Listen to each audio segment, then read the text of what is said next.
ఏ కేసులు వచ్చినా అటు దేశంలో సోనియా గాంధీ గారు కానీ రాహుల్ గాంధీ గారు కానీ ఇటు మా రేవంత్ రెడ్డి గారు కానీ మా కాంగ్రెస్ పార్టీ నాయకులు ఎవరైనా కానీ చట్టం ముందు అందరూ సమానులే అనే ఉద్దేశంతో ప్రవర్తించిన తీరు మీ అందరికీ తెలుసు. అది ఏదైనా సరే, కేసు ఏదైనా సరే, అటు ఈడీ అయినా సరే, ఇటు ఇక్కడ కేసీఆర్ చేసిన అఘాయిత్యాలు ఏవైనా సరే.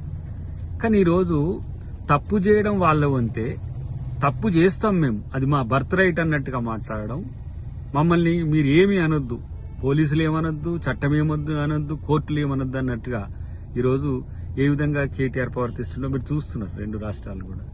ప్రత్యేకించి నేను అంటున్నది ఏంటంటే, తప్పు చేయకపోతే కమిషన్స్ ఎస్టాబ్లిష్ కావు, తప్పు చేయకపోతే ఏసీబీ లాంటి వ్యవస్థలు కూడా మిమ్మల్ని ఏమనవు. కానీ మీరు నాట్ టు అరెస్ట్ అని కోర్టుకు పోయినప్పటికి కూడా దాంట్లో ఏమి సందేశం మీ కోర్టు ఇచ్చిందో తెలుసు. అయినప్పటికి కూడా పోలీసుల యొక్క ఏమంటాము వాళ్ళకున్న హక్కును, లేదంటే అవినీతి చేసిన వాళ్ళ పట్లనో ముద్దాయిల పట్లనో వాళ్ళు వ్యవహరించాల్సిన తీరును మీరు గర్హించే విధంగా ఉండడం అనేది ఎంత మేరకు సబబు?